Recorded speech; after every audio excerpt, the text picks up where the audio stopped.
What's up, everyone? Welcome back to PokéGuys Pulling on a Budget. Today, we're going to go over price trends and the insanely ridiculous prices that we're seeing across the market and how scalpers have kind of affected that and all that good stuff.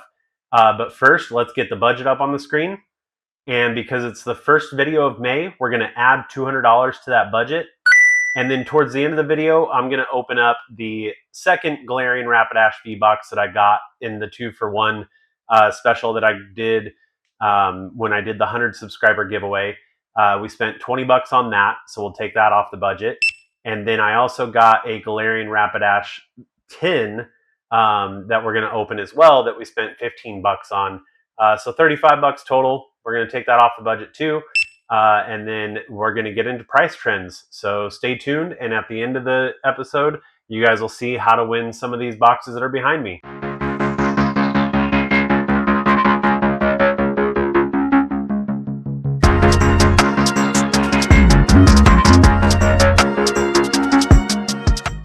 Okay, so price trends in the Pokemon TCG right now are absolutely insane. And I would imagine by the time you guys see this, they will still be absolutely insane. There's a lot of hype right now in the beginning of 2025. Right after 2025 hit, you had Prismatic that came out. Journey Together just came out at time of filming this. And then Destined Rivals was announced and the pre-order dropped a little bit ago.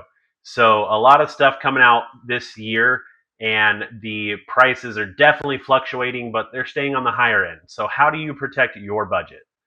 I use sites like TCG Player, Pokedata.io, and PriceCharting.com, which I will link all those down in the description below, to watch prices and see how they're doing, and then compare them to the places that I'm buying these cards and sets and boxes from, like eBay, Amazon, the two that we went over in a previous video, and then also at card shops, right? So I am that buyer that has the TCG app opened on my phone while I'm looking through stuff at card shops, not necessarily wasting their time, but definitely making sure I'm getting the best bang for my buck, and then using it as a tool to maybe negotiate with them.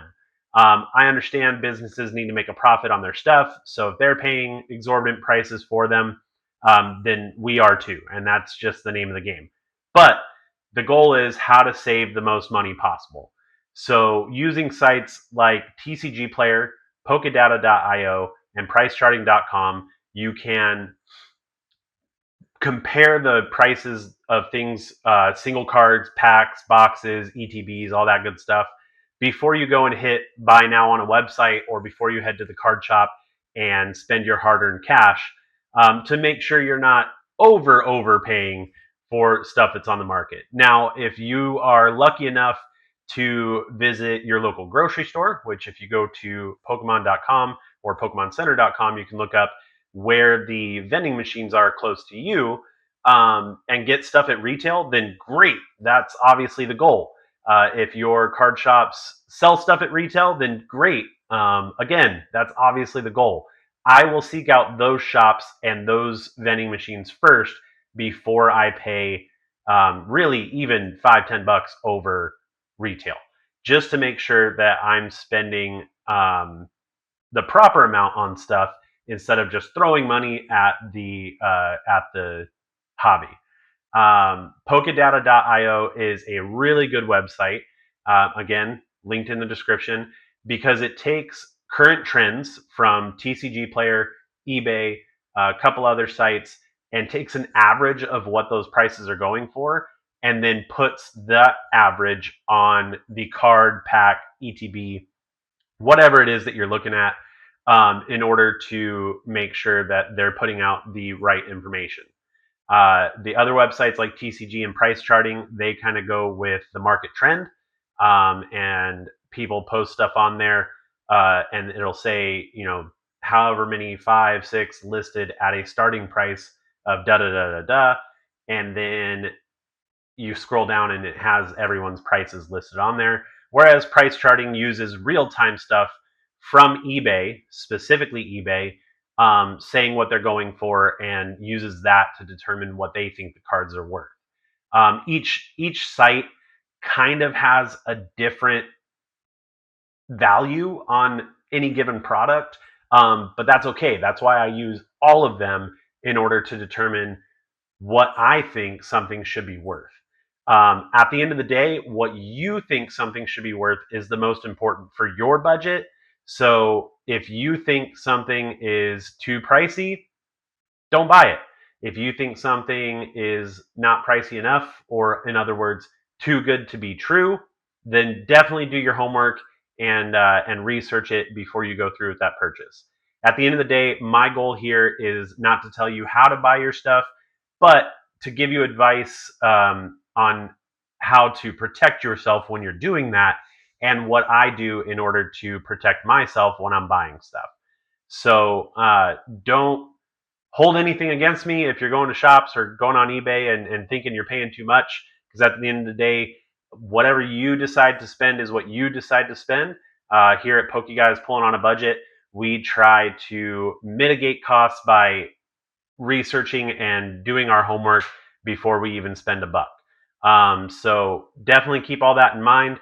I want to make this informative but short, so that way you guys could see me open these boxes and get you out of here. All right, so we're going to open up this box and this mini tin. I think I'm going to start with the mini tin here, so that way we can see what we can get out of that. Grab my knife, so that way I can cut this open, because why not? Bear with me. Okay, so Rapidash mini tin, Galarian style, comes with a Charizard coin. The artwork on the front of the tin is really nice there. And then an Astral Radiance pack and a Lost Origin pack. And that's about it. So I'm going to put the artwork in the coin. I already have a Charizard coin, so I'll probably end up giving that to my kid or my nephew or something like that. But Astral Radiance and Lost Origin, 2 Sword and Shield era packs. Let's go ahead and get the 4 packs out of the box here, and then we'll open them up and we'll see what we get. But this one also comes with the promo card for the Rapidash V and a jumbo card for the Rapidash V Galarian style. Get that out of the way. Get this out of the plastic. And then away we go. So, jumbo card of Rapidash V.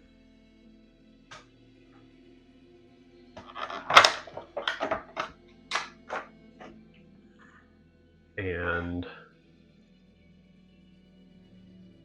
camera to focus on it there. Galarian Rapidash V promo card with that very intimidating looking unicorn on it. And then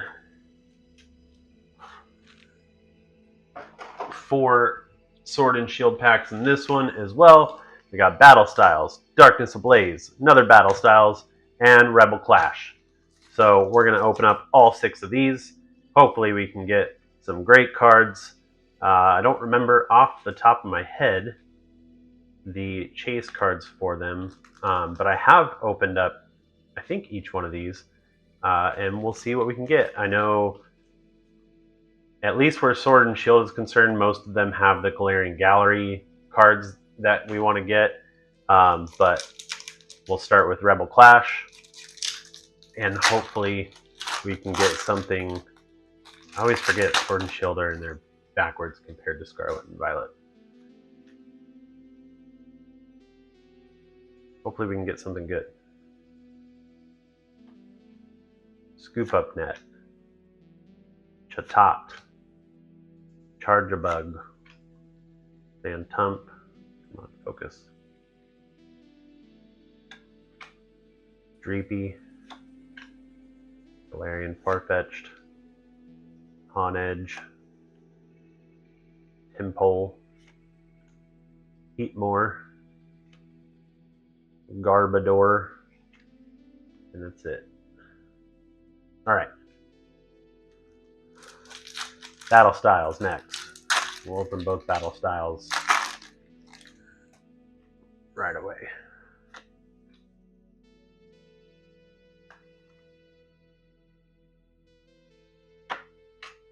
Tower of Waters, Luxio, Weeping Bell, Brillish, Esper,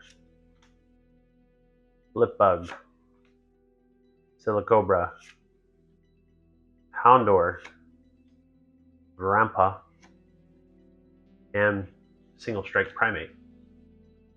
All good. We got one more Battle Styles here.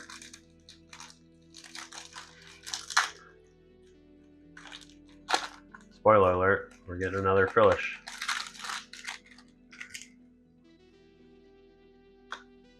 The code card's different. Hopefully, that means we got something good in here. A Steel Energy. I love it. Durant. Mustard. There we go. Autofocus is doing me wrong on this one. Cheryl. Told you we were getting another Frillish. Esper. Blipbug. Silicobra. Houndor. Very, very similar pack. Gligar. And Tapu Bulu. Alright. Darkness Ablaze. Let's go. Crazy thing about recording YouTube videos when you're opening up packs. Oh, there you go. Free code card for you guys. I can't go back and re-record opening these packs. So when something happens like the autofocus messes up, we just gotta kind of roll with it. See?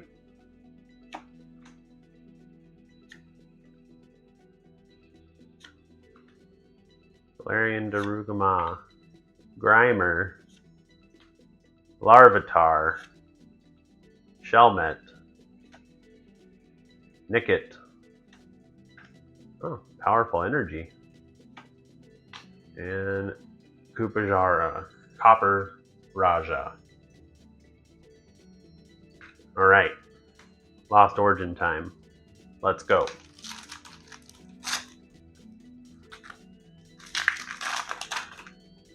Another code card for you guys.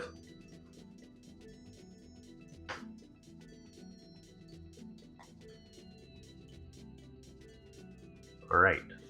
Fire Energy. Bronzong. Corless's Experiment. Oregon 2. Clefairy. Lickitung. Horsey. Shuppet. We were on a 151 there for a while. Shellos. Hissoon Arcanine. That is a good looking card. Malamar. Sorry, Malamar. You got overshadowed. Nice. Awesome. Okay, let's get into Astral Radiance and then the outro, of course. Always love a good outro.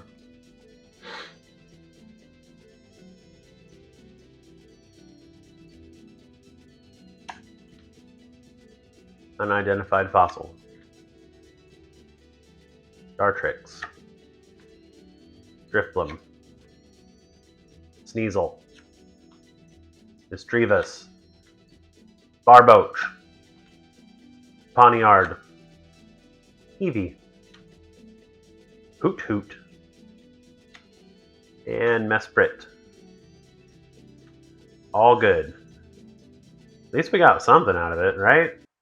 All right, so that does it for the Galarian Rapidash V-Box that I got. Hopefully whoever wins the 100 subscriber giveaway gets better cards than I did out of those. Because although all of those can get added to my overall collection, none of them were really kind of noteworthy except for this Arcanine. This is the only hit we got out of all of them, and I'm pretty sure, if I remember correctly, it came out of one of the tin packs, I think Lost Origin. But that's okay. At least one is better than none. Plus, we got a lot of other good cards to add to our overall collection. All right. And then, as always, we still have the 250 sub giveaway going on. So I want to let you know how to win that. All you have to do is subscribe to the channel, like this video down below, and then comment what your favorite Pokeball is, and I will ship that to you anywhere in the world if you win the giveaway. Super excited to give it to you guys, and we've come a long way. So thank you so much for watching PokéGuys Pulling on a Budget, and we'll see you on the next one.